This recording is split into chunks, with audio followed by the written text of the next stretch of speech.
Это видео выходит при поддержке титульного партнера чемпионата, кубка, суперкубка и сборной Казахстана компании Олимбет. Спасибо, Олимбет, что поддерживаете футзал Казахстан и футзал в Казахстане. Карбаев 11-ші, Лукас Розенский 16-ші, Кайо Оливейра 29-ші.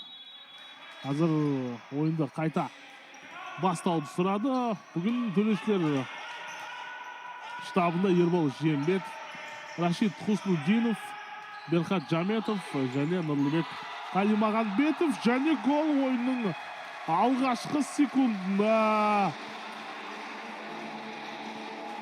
Алаң иелері гол соғып кетті. Дуглас Ресей Каспий сапында небәрі 13 секунд ішінде гол соқты.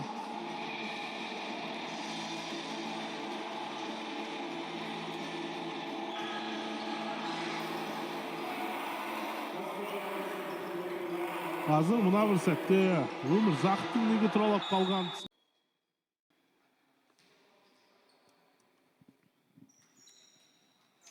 Дәл қазір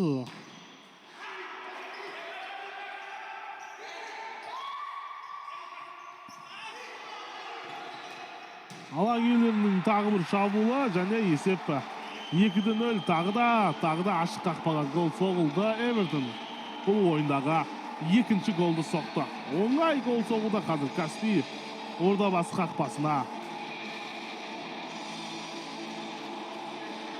Алаң иелері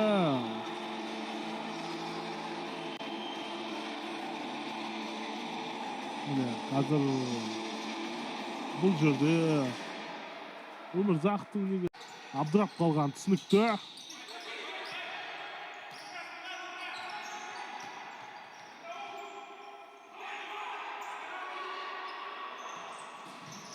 Қазір өте қауіпті және гол. Бұл голда соққан 4-ші нөмірде Елисей Литовских. Есеп 3-0. Қазір мәселенің барлығын алғашқы кезеңде шешіп тастауға тырысуда Каспий жігіттері. Ал бұл жерге Литовскийға тамаша пас шығады.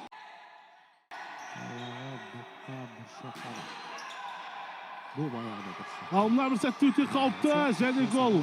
Эвертон бүгінгі ойындағы екінші голын соқты небәрі 8 минут ішінде алғашқы кезеңде дубль авторасанды.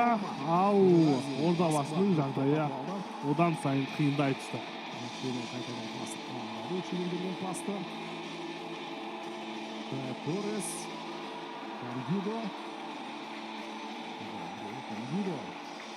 Өзінің командасын сақтап қалып қойды.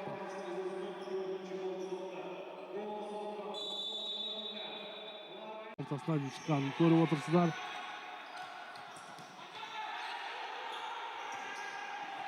Және Өмірзақтың бұл соққысы өте биік болды. Өкінішке орай.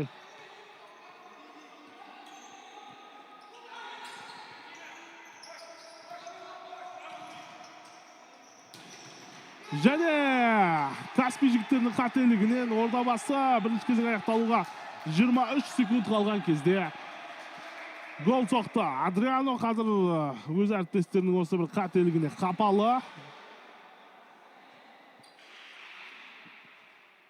Ал гол авторы Расул Карбаев.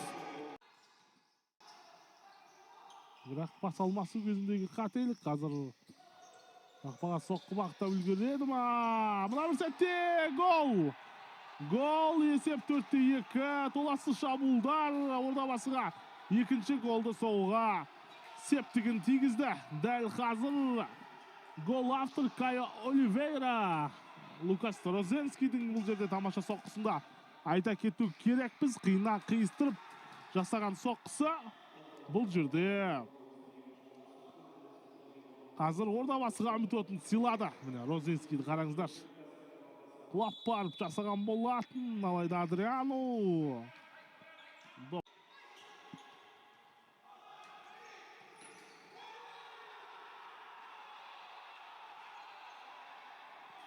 Және қазір ордабасылықтар тағы бір гол соғып кетті. Үміт оты қайта оянғандай. Капитанның мына бір сәттегі тамаша соққысы және Нұрсұлтан Пиала.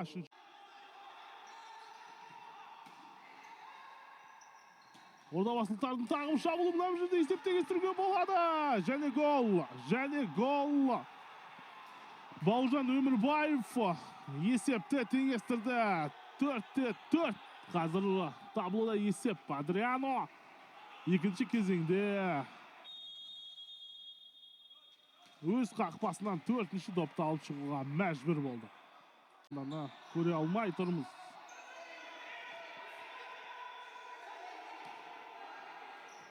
Қазір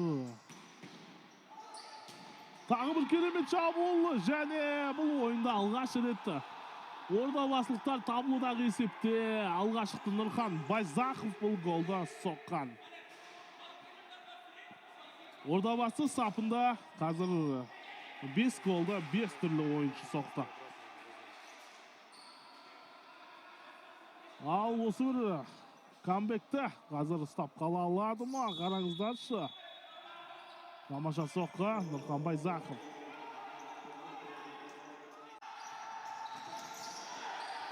Пасалмасу кезінде қателік алаң иелерінің Байзақов тағы бір гол соғылуы мүмкін. Және гол есебі 6-4. Үзіліс кезінде Ордабасы жігіттер не істеді өзі? Қазір киім ауыстыру бөлмесінде не жеді, не ішті. Масқара ғой мынау. Керемет ойын, мүлде өзгеше комбинациялар, жігіттердің жігері. Қараңыздар, тамаша соққы. Өте ауыр ойын өткізіп жатқан түрінен ақ байқауға болады. Эвертон Дуглас Риси. Эвертонға және Дугласқа ашық аймақ қалдыруға болмайды, қазір. Түсінеді Ордабасы ойыншылары. Кенжеғали және гол Батырхан Кенжеғали әлде үміт оты сөнген жоқ. Бақдәулет Өмірзақов қанша допты бағамдап тұрғанымен мына бір сәтте Кенжеғалидің соққы жасайтын ешкім күтпеген болса керек. Есебі 6-5.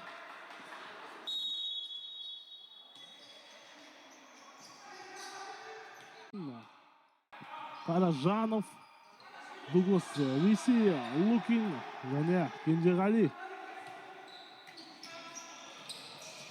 Алма бір сәтте өте қауіпті пас алмасы орын алған болатын. 1,5 минут уақыт қалды. Қазір